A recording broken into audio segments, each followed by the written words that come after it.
Incredibly awesome music to bring you some incredibly awesome political talk on Damn Radio.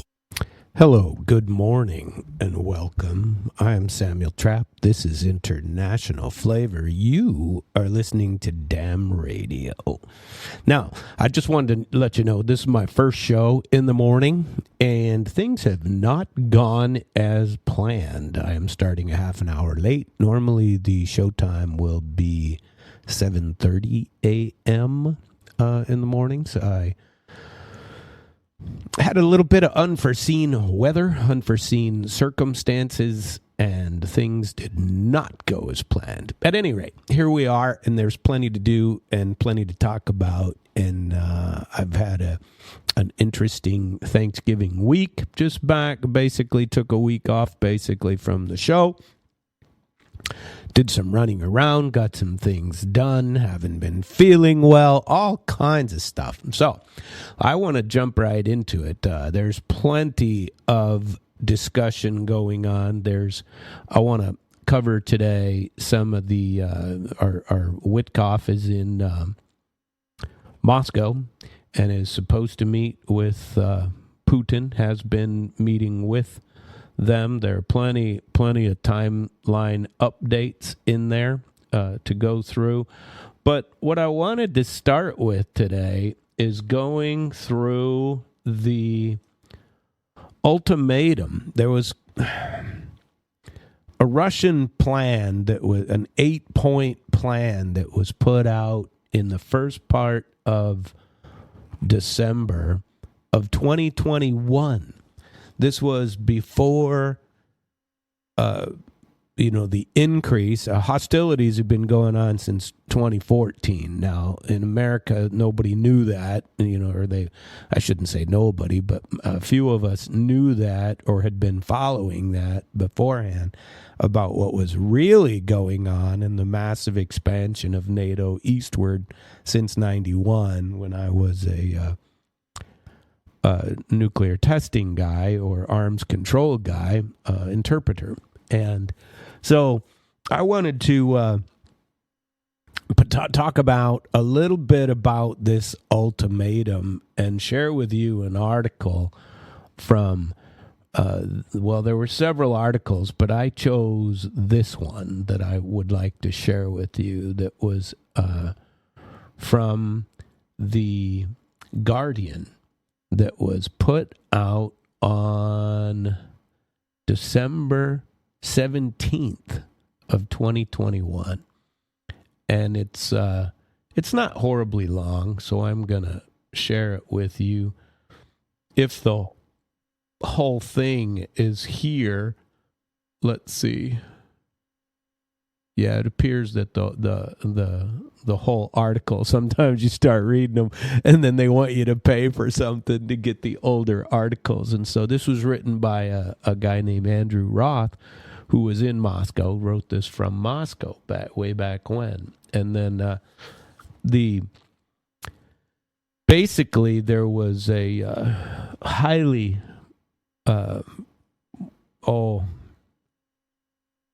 discussed peace formula or formula for more of an ultimatum. A lot of people framed it as an ultimatum from the Russian side back in December of 2021. Russia had talked about red lines forever and talked about what was going on. By the way, if you feel like calling in, it's 573-746-8020. And I'd be happy to chat with you about this or anything else. But basically, this was a security plan put forward by Russia that says, look, we've been watching this go on for 30 years now, and you guys haven't done a damn thing you said you were going to do. And on the Western side, you've treated us like enemies. We're not. And but if you want to treat us that way, perhaps we should go back to the way it was under the Soviet Union. Non-confrontation, non-pressure points, all this stuff. So anyway, and I'm a little under the weather still, so if I'm sniffling, I apologize for that. But Russia I'll share this article with you. Russia has put forward a highly contentious, is what he calls it, list of security guarantees that it wants the West to agree to in order to lower tensions in Europe and diffuse the crisis over Ukraine, including many elements that have already been ruled out. The demands include a ban on Ukraine entering NATO and a limit to the deployment of troops and weapons to NATO's eastern flank. In effect, returning NATO forces to where they were stationed in 1997 before an eastward expansion. The 8-point draft treaty was released by Russia's foreign ministry as its forces massed within striking distance of Ukraine's borders. Moscow said ignoring its interests, let's see here, would lead to a military response similar to the Cuban Missile Crisis of 1962. Vladimir Putin demanded that the West provide Russia legal guarantees of its security. But the Kremlin's aggressive proposals are likely to be rejected in Western capitals as an attempt to formalize a new Russian sphere of influence over Eastern Europe. The demands, spelled out by Moscow in full for the first time, were handed over to the U.S. this week. They include a demand, darn it, I'm scrolling bad. They include a demand that NATO remove any troops or weapons deployed to countries that entered the alliance after 1997, which would include much of Eastern Europe, including Poland, the former Soviet countries of Estonia, Lithuania, Latvia, and the Balkan countries. Russia has demanded that NATO rule out further expansion, including the accession of Ukraine into the alliance, and that it does not hold drills without previous agreement from Russia in Ukraine, Eastern Europe, or in Caucasus countries such as Georgia or Central Asia. Now, Russia complained about that ever since they stopped. There was immediate attempts to go to all these countries and get them to allow NATO to start putting weapons in there. We started all of the discussions with that.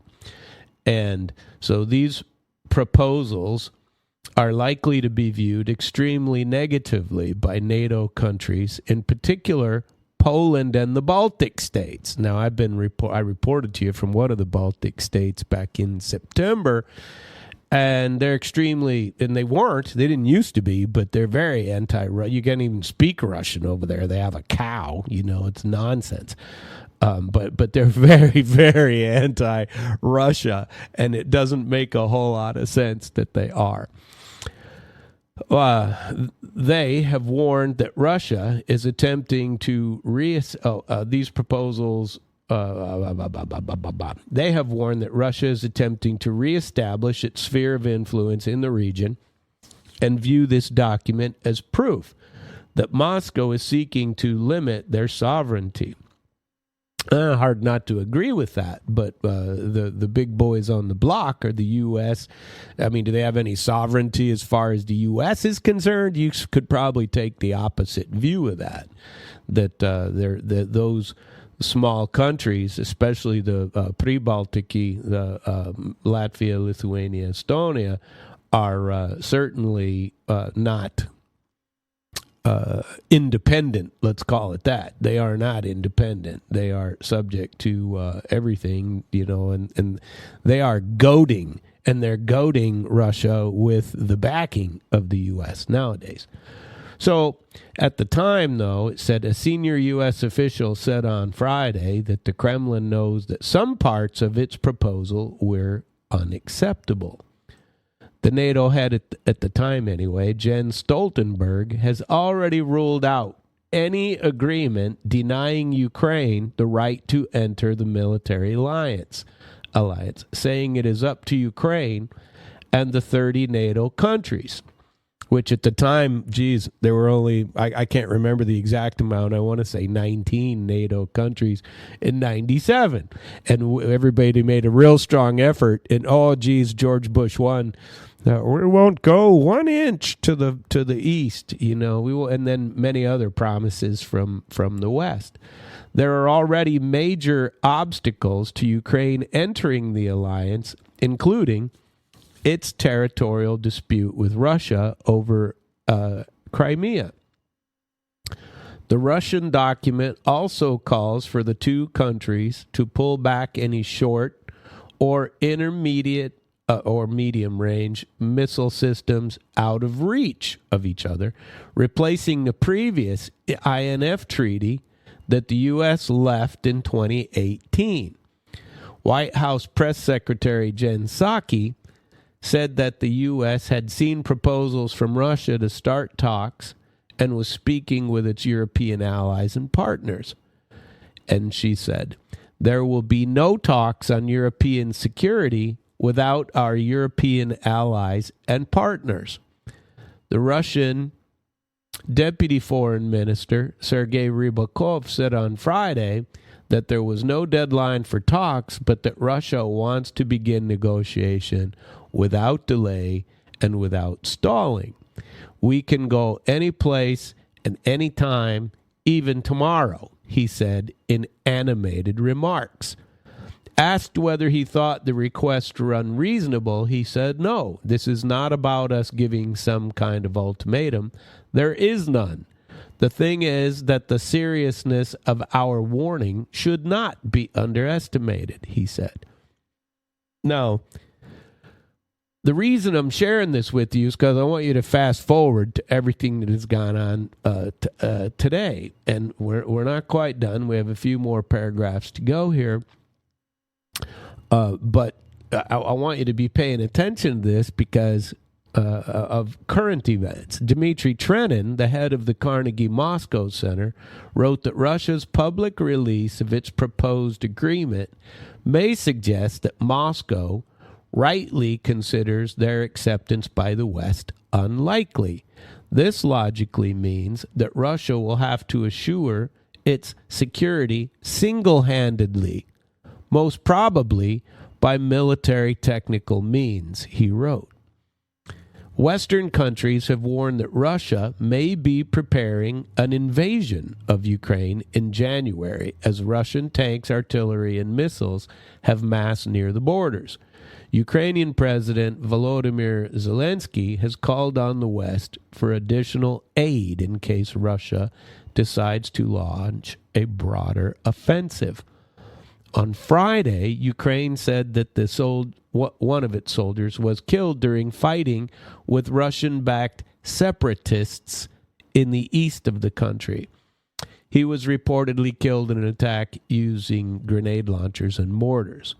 The latest death brings Ukraine's toll in the simmering conflict to 65 since the start of the year, according to a tally based on official figures compared with 50 in 2020. The conflict in Ukraine has so far left more than 13,000 people dead. And this was in 2021, beforehand. Russia has massed about 100,000 troops on its side of the border. Joe Biden has warned Putin of sanctions like he's never seen should his troops attack Ukraine. On Thursday, European leaders urged Moscow to halt its military buildup and return to talks led by France and Germany. So that article was in December of 2021, beforehand, okay?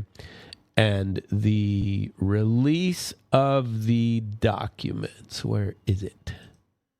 Has several key points, right? And most of those key points were, go back to where it was in 97. So then on December 1st, it said that during a ceremony for the presentation of credentials by foreign ambassadors, Putin defined obtaining security guarantees from the West as the top priority for Russian Ministry of Foreign Affairs. He emphasized that legal guarantees are needed because our Western colleagues failed to fulfill verbal commitments they have made over time.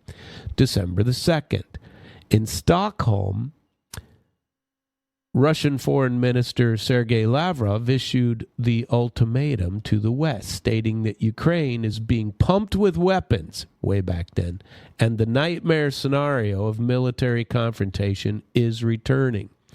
Lavrov threatened, they say here, ignoring Russia's legitimate concerns, drawing Ukraine into the U.S. geopolitical games against a backdrop of NATO forces being deployed in close proximity to our borders will have the most serious consequences and will force us to take countermeasures to restore the military strategic balance.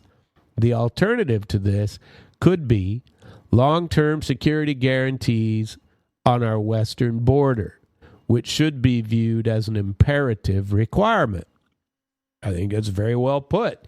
Quit expanding eastward and everything will be fine, but you don't do it. And so on December 17 of 2021, remember, the Russian Ministry of Foreign Affairs published on its website draft agreements entitled The Treaty Between the Russian Federation and the United States of America on Security Guarantees and Agreement on Measures to Ensure the Security of the Russian Federation and member states of the North Atlantic Treaty Organization. Now, that agreement, let's see, I was trying to find the full text of that agreement, and I'm running a little slow this morning here, but I still want to try to find it if I can.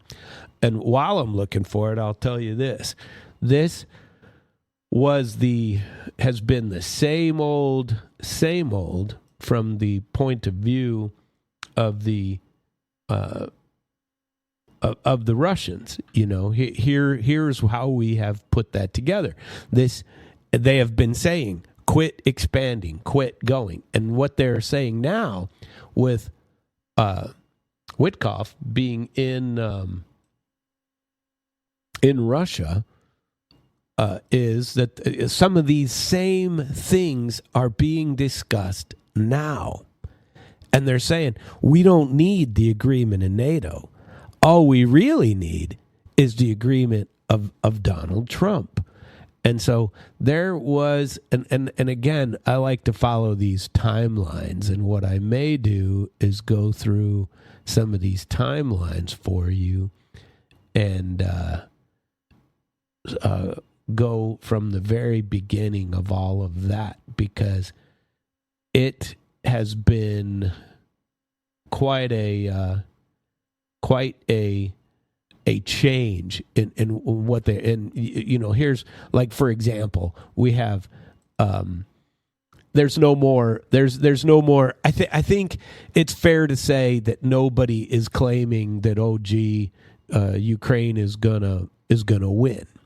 In fact, a guy that I tell you about all the time, Alexei Arestovich, is now in the news. He has said Ukraine has lost as early as February of this year. You remember when I was talking to you, Ukraine has lost the armed conflict with Russia due to the inability of the Ukrainian people to take personal responsibility for their failures, says Alexei Arestovich, a former aide to Zelensky. He expects the U.S., Russia, and China to decide on a resolution without consulting Kiev. Arestovich resigned from his government post in 2023 after contradicting the critical official narrative around a missile incident. Now he's a critic of the Zelensky administration. And back in February, he argued that the changing tone of Western discourse about Ukraine has signaled a significant policy change.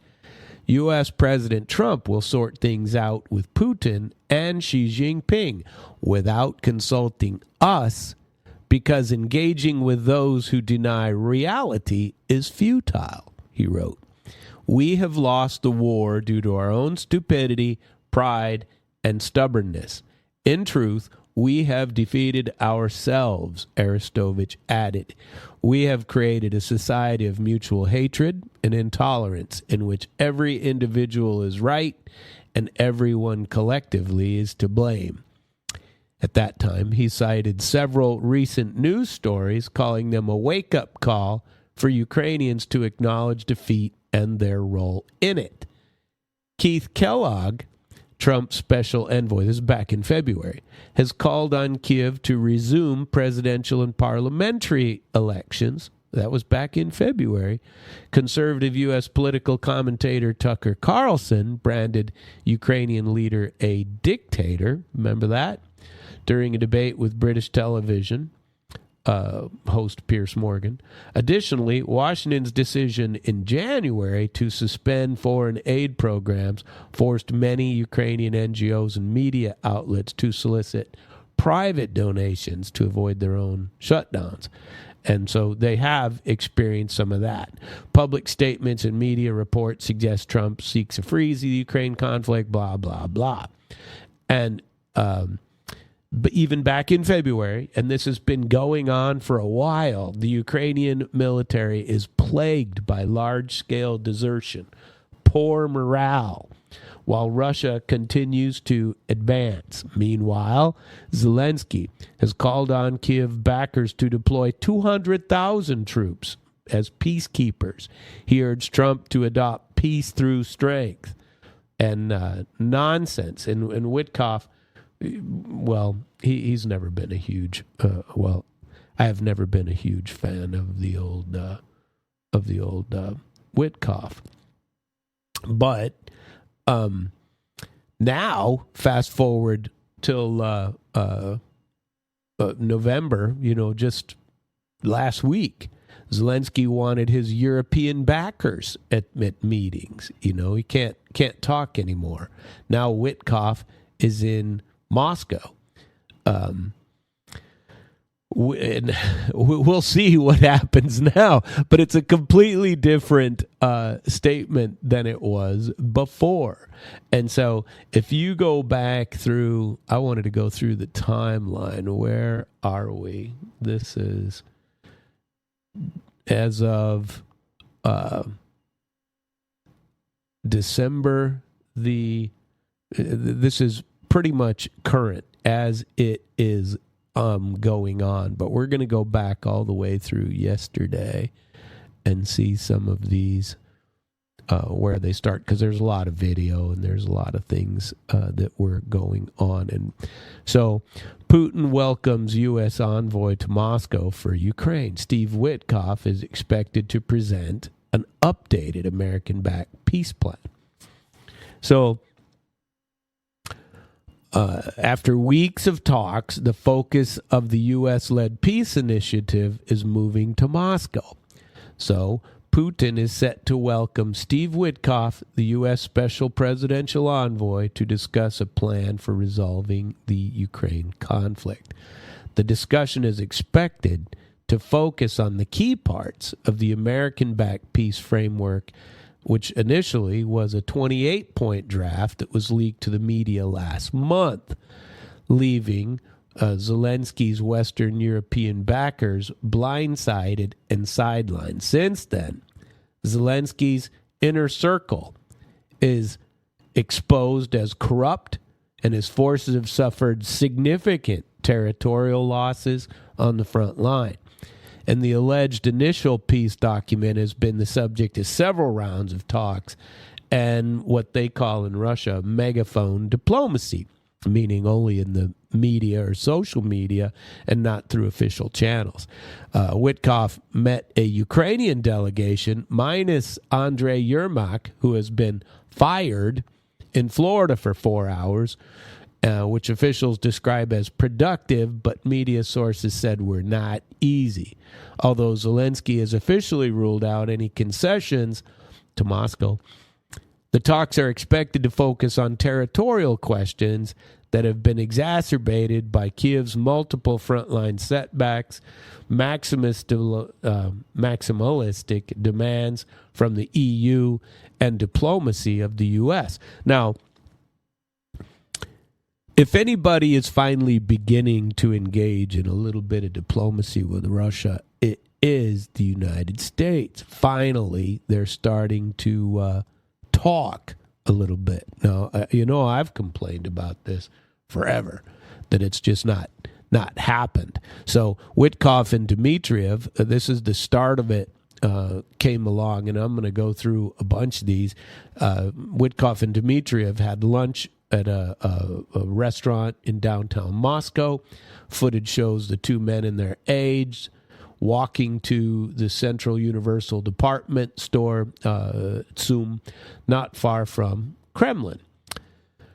And then the talks between Ukraine and U.S. officials revolve largely around personal security issues. Now, what did I just share with you about the personal security or issues rather than the country's broader national incidents, said Alexei Arestovich, a former top aide of Zelensky. I think the conversation is about security guarantees for Zelensky. He said that any pledges from the West in this regard are supposed to be short-lived. Arestovich argued that Washington is genuinely seeking to end the conflict soon, even though hostilities may continue for several more months. He added that Ukraine should not view the reported 28 U.S. peace plan, 28 point, as capitulation. And he says now, and remember what I shared with you, what he said in February. He says now, this is the price for incompetent policies and thieving over all 34 years of Ukrainian independence. A price is not that high compared to all the crimes committed against our country, says Arestovich. Now, frankly, I agree with him. It's Ukraine is corrupt. That's why they couldn't be in NATO in the first place. They shouldn't be in EU in the first place till they fix that. And that's what they were talking back in 2020, 2021. And then when Russia finally said, look, we've had enough of this crap, quit doing NATO exercises and increasing NATO influence in Ukraine, or we're going to do something about it. And we pushed and pushed and pushed and pushed. And here's where we are. Okay, that was years, 30 years of incompetent practices by the United States, frankly, from the time that I was involved in that stuff. Arms control. And all we did, everything that we talked about in the 90s when I was involved has been completely, for lack of a better word, shit can. It's not, we didn't do any of it. Any of the promises we made, not. All the treaties we signed don't exist. And we withdrew from a lot of them, or we forced to withdraw from other people. And it's like we treated Russia very poorly, no diplomacy at all from any president. It's just been, and what have we done? We've done what we always do. We support some kind of regime change based only upon, never based upon what is best for the country that we're forcing the regime change in, but based upon what we believe is a person who will focus only on us and not upon our stalking enemies that we created, China, Russia, Iran, whoever we decide, Iraq, at that Libya, pick them. Go back 30 years and just pick them, because that's what we do. We create these puppet enemies, these fake enemies that don't really exist, but we make them exist. And then change regimes based only upon that.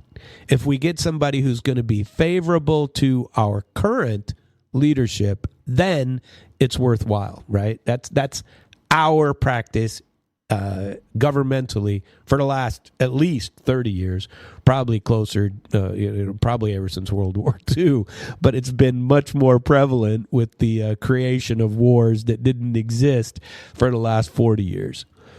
So let's see. Washington and Kyiv finalized the proposals for ending the conflict during Florida talks, said Vladimir Zelensky. He added that officials in Kyiv will be in constant contact with America to determine the schedule of further meetings. Meanwhile, Rubio said that while Washington and Kyiv have made progress, more work will be required, and he stressed that Russia must be part of the equation for any agreement to occur. Now, Zelensky's been trying to create his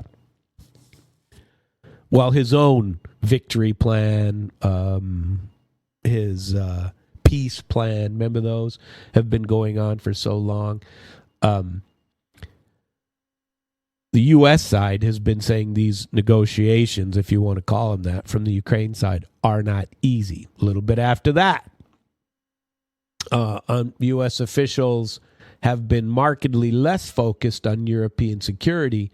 Lieutenant General Christian Fruding, inspector of the German army and former overseer of Berlin's aid to Kyiv, has complained. He told The Atlantic that while he had previously been able to text his American counterparts day and night, that line of communication has been cut off. According to this general, this shift in attitude also means Washington offers Berlin no warning before suspending certain weapon shipments to Ukraine. So, many EU nations have continued to peddle the narrative of fighting to the last Ukrainian and are scrambling to find financial assistance to prop up Kyiv, even as Trump is making substantial efforts to find a solution to the conflict. That was claimed by Dmitry Peskov. A little bit earlier, flurry of diplomatic activity and renewed peace talks in recent weeks. And they were spotted. Let's see. German Minister Johann Wiedepol has suggested Kyiv may have to agree to painful concessions. Finally, people are starting to admit it. U.S. told the EU in no uncertain terms earlier this year they plan to return frozen Russian assets to Moscow once a peace plan is signed, said Politico. The U.S. reportedly has been against the EU plan. Well, I know they haven't agreed to it, except for Trump getting half of it, to use the assets for issuing loans to Ukraine, with the initial leaked version of the peace roadmap, including a provision to use $100 billion of the funds in an American-led effort to rebuild and invest in Ukraine, and to create a separate U.S.-Russian vehicle. So the prospect caused, obviously problems between the EU and the U.S. because the EU doesn't want to return that money. They want to figure out how to justify it somehow and get to keep those $300 billion of Russian money. And but in Belgium, the bank is saying, this is a bad plan. You can't do this. And then let's see. Where are we going to go? I wanted to get to the bottom of this page because there are so many talks. Former Ukrainian Minister Dmitry Kuleba says that Kyiv has to accept an agreement that no one will like if it wants to avoid many more years of conflict with Russia and a potential complete collapse. This is Kuleba. We are in a situation where Russia has the ability to destroy us, and we are not strong enough to protect ourselves, Kuleba said in a conference in Kyiv on Monday. Only a deal that no one will like, which locks in a tactical defeat and a strategic victory, he says, could prevent many more years of war, or even worse. Territorial issues will be at the center of any peace deal, and Whitkoff's visit to Moscow comes as Russian forces continue to make frontline gains. I mean, Russia is advancing, and the more they advance, the worse it gets for Ukraine. It's they are taking over large swaths of land, and it seems any efforts, any discussion even of counteroffensives are short-lived and way substandard and very isolated. They'll take over several blocks, the Ukrainians, I mean, will take back several blocks, several acres, whatever, and then they get pushed back over the next day or two. And so they are wasting people to attempt to show a media flurry of some sort that this is what's going to happen. At a briefing on Sunday, General Staff Chief Valery Gerasimov told Putin that the military has taken control over several key frontline cities, including Krasnoarmeysk, which is Pokrovsk in Russia's Donbass, and Volchansk in Kharkiv. These are big cities. These are not small little towns. The reality of the frontline situation, coupled with manpower shortages and mobilization problems, are piling even more pressure on Zelensky to finally make some sort of a deal. U.S. officials told the EU that, something has to be done here because the war is, finally the U.S. is acknowledging it. And it's not going well at all. Let's see. I wanted to get to the where is the most recent blah blah blah. Nope, we already covered that.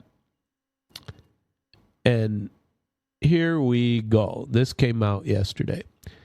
CNN reported yesterday that NATO could bar Ukraine from joining the bloc without requiring Kiev to formally renounce its ambitions to join, under a scenario discussed by U.S. peace negotiators over the weekend. This comes after months of Ukraine refusing to meet the conditions outlined by Russia and rejecting this neutrality demand, which they have been trying to get for a while.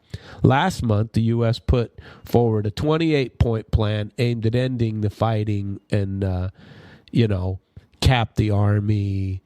But according to CNN, an updated proposal was discussed, in Florida on Sunday. And basically, CNN says that the delegations examined an arrangement under which Ukraine would be allowed to keep its NATO ambitions in its constitution, but Russia and members of NATO would reach an agreement that prevent Kiev from actually joining. So Ukraine is not pushed to officially, in the legal sense, reject that they aspire to be NATO members, but that the U.S. and NATO could make an agreement with Russia through bilateral or multilateral understandings do not involve Kiev.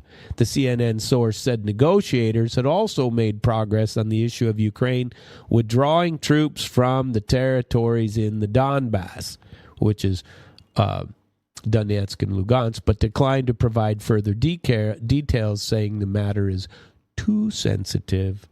And following Sunday's meeting, Rubio said progress is made, but much more work. So I don't know. Washington is not including, Ukraine in the meetings in Moscow. So this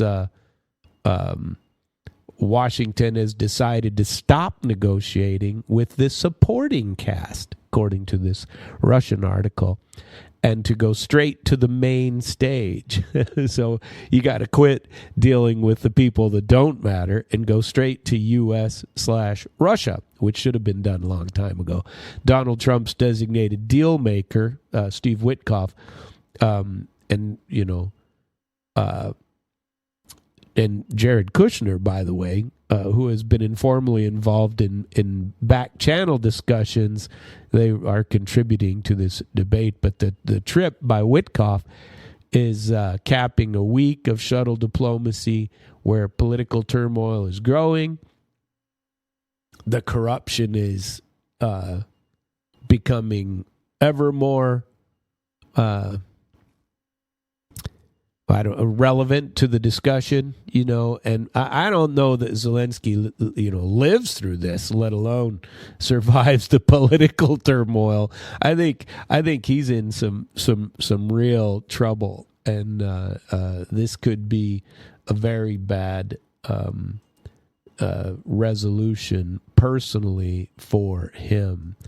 Zelensky's government is insisting that it will not accept territorial concessions or changes to Ukraine, but the political upheaval going on, particularly in the negotiating team, combined with erosion of his support for parts of the EU discussions, leave Kiev with zero flexibility. They got nothing.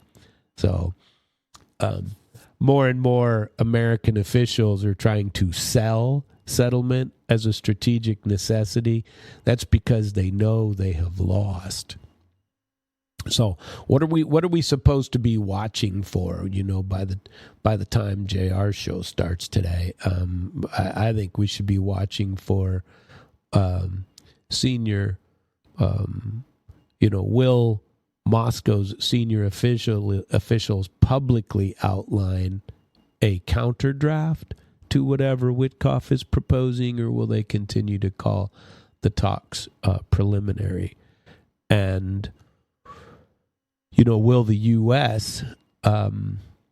Negotiate, or will they continue to push out stuff on Truth Social, or will they have a real discussion today? I'm hopeful that is the case, that they, will there actually be pressure on Kiev to accept these concessions, or will it continue to be this month-long? How long has it been that we have been listening to U.S. officials finally say that, look, you're going to have to do something? When did this 28-point plan come out? It was at least 2 weeks ago, if not 2.5. But the visit, what it means is, for the first time since the U.S. floated the updated peace plan, that 28-point plan, the two actors capable of forcing a settlement, Washington and Moscow, are speaking face to face. There is no EU. There is no Brussels. Kiev is imploding under the pressure of its own corruption, and the front line is continuing to move in Russia's favor. And it really is moving. That front line is moving. So I think today's talks are going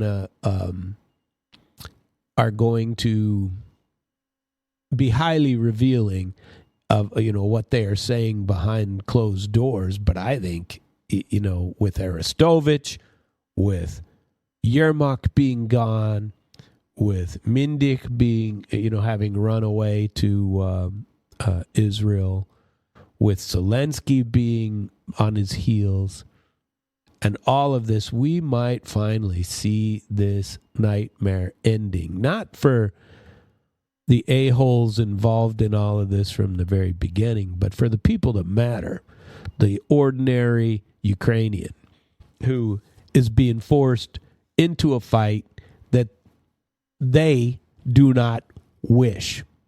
In large part, they do not. They are good people. They are people that are victims of all of this BS put on by our foolish policies, by the 35 now, isn't it? 35 years of corruption in Ukraine, and that hasn't changed an iota. All it has changed is the play card, who the guys are, who gets to collect the money and become fabulously wealthy because they're connected. And that's the same. Let's not make any bones about the fact that it's no different in the United States.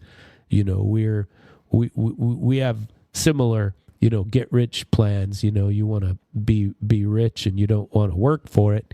Just become a politician, on the national stage. And that's a very good way to get rich, right? And let's share with you what Maria Zakharova said yesterday. She responded to the preemptive strike threat. Is Maria Zakharova, and I like listening to her. Remember, the top commander said, what was the date he said this to? Was also yesterday.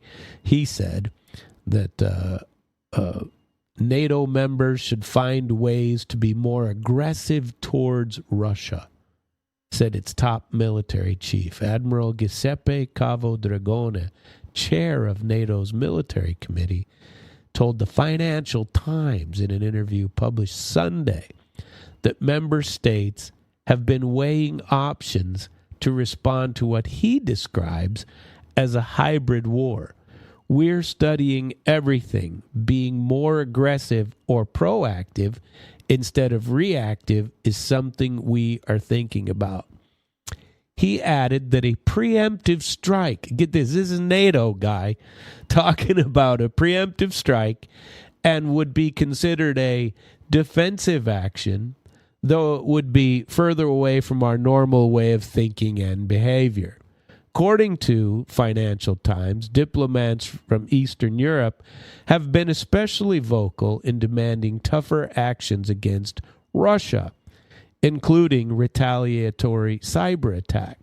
Dragone noted, however, that NATO's decision-making is constrained by legal and ethical concerns. Well, thank God for that, In September, NATO increased air patrols in Eastern Europe and Baltic states. Moscow denies claims that its aircraft and drones approach, blah, blah, blah. All these crazy things. Russian ambassador to Belgium, Denis Gonchar, said last week that NATO members are pursuing rampant militarization under the guise of deterring Russia's non-existent plans to attack them. I happen to agree with that. And so Maria Zakharova listened to this, and what she said, Zakharova said, where'd she go?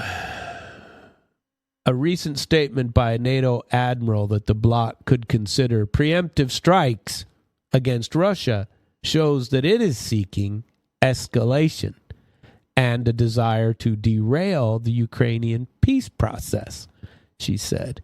She was talking about this discussions in a statement published by the Foreign Ministry on Monday. Zakharova described Dragona's words as absolutely irresponsible move, indicating the bloc's readiness to further move towards escalation. Anti-Russian hysteria whipped up by NATO members is only stirring up the ongoing confrontation even further, she warned.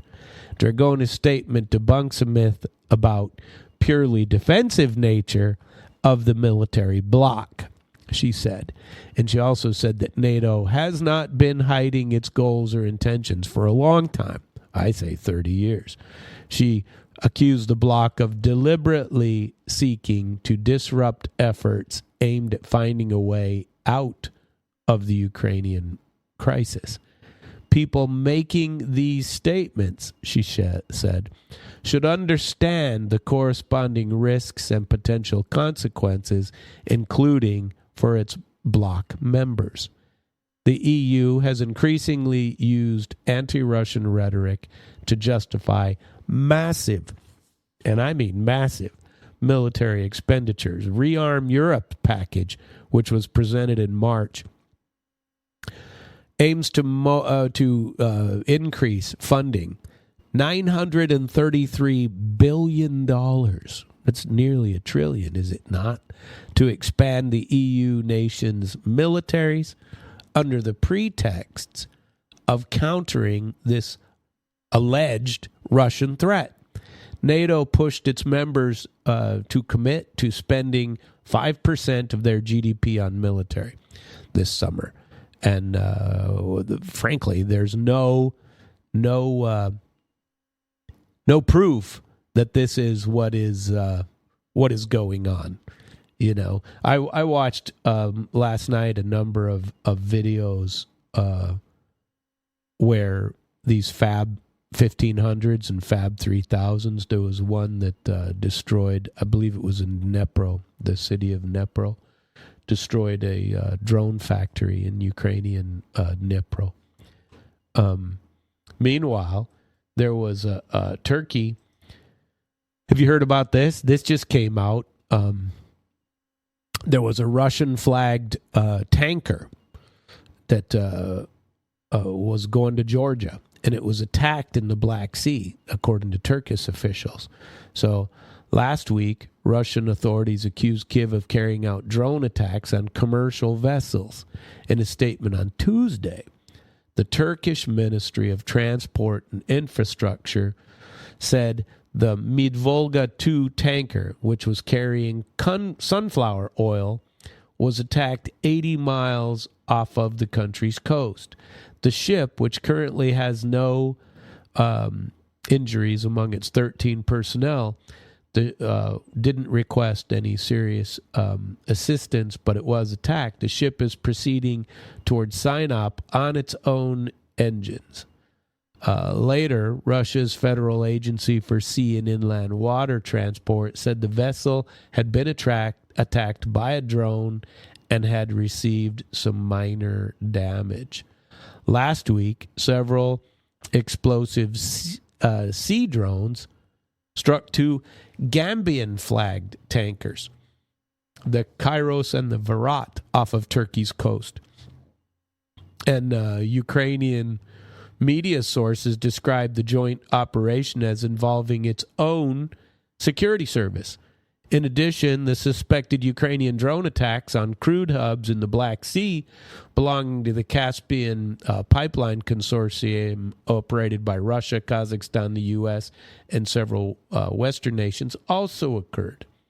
I mean, Moscow denounced these raids as terrorist attacks. Dmitry Peskov accuses Ukraine of encroaching in Turkey. While Ankara has refrained from assigning blame, Turkish Foreign Ministry spokesman Anku Keseli said the incidents which took place in Turkey's economic zone of the Black Sea pose serious risks to navigation, human life, property, and environment. So they're watching these things happen. Let's see, and complaining about them. These are not good. Let's see. There was one further thing I wanted to share with you. There's fight clubs in Poland, but I we'll get to that one if we have a little bit of time. But this corruption in Ukraine is just rampant. There's a former Ukrainian prime minister. His name is Nikolai Azarov, and he said that over $100 billion in Western aid could have ended up in the pockets of corrupt Ukrainian officials. According to him, the U.S. and the EU have pumped a total of $360 billion into Ukraine. And corruption in Ukraine is 15 to 30% of the foreign aid being stolen. And he said this on Monday. He says the figure is closer to 30% in Ukraine. The former prime minister estimates that between $54 billion and $108 billion has been lost to corruption. Isn't that amazing? That is unbelievable. That it is that even an estimate that high is unreal. It's crazy. Germany's Kiel Institute for the World Economy puts the total amount of assistance provided to Kiev between January of 2022 and August of this year only at $291 billion. But Trump has consistently claimed that the U.S. alone has committed $350 billion to Ukraine. So I think the number is closer to the 350 because some of ours has been delayed or not sent. But while Kiev anti-corruption agencies have not disclosed how much foreign money has been stolen since the start of the conflict, the escalation of the conflict in 2022, everybody knows the country has been mired in these high-profile corruption scandals for years. In 2023, an expose about inflated food procurement contracts at the Defense Ministry led to the resignation of then Defense Minister Alexei Reznikov. You remember that one? Months later, the Supreme Court chairman, Vsevolod Knyazyev, was arrested for accepting a $2.7 million bribe. And that was in 23. In 24, the State Audit Service reported large-scale violations in reconstruction projects financed by Western aid with billions of hryvnia missing. That's the Ukrainian currency. In the same year, Ukrainian anti-corruption authorities reported a $1.4 million racket involving the illegal sale of the main maintenance facility at the Black Sea port of Chernomorsk. And last month, the nation, revealed this major graft scandal involving Timur Mindik, who I told you all about a couple of weeks ago, who has been accused of running a $100 million kickback scheme in the energy sector. And there were how many people have resigned over that one, culminating in last week, Andrei Yermak resigning in the face of corruption in connection with Mindik and all of the things that went on with there. I say it's going to be an interesting week. These discussions are ongoing. I wanted to let you know that I do plan on being live Monday through Friday these days here at damradio.com/live at 7:30 a.m. until 9 a.m. Monday through Friday, switching from my nightly program, which was 9 p.m. to 10:30. I will be 7:30 to 9 instead. We'll still take all the shows and upload them to internationalflavor.com for your listening pleasure, but you can listen live, and we'll start getting into a groove here as we go and have further discussions. I very much appreciate you joining me today. Hope that you join us every day on damradio.com /live. And very much look forward to your continued patronage. And let's see, I'm not sure where the music is going to go at this time. I'm still trying to get used to mornings here. But I appreciate you being with me. Please join us again tomorrow, 7:30 a.m. Thank you, and I hope you have a very good day. Now,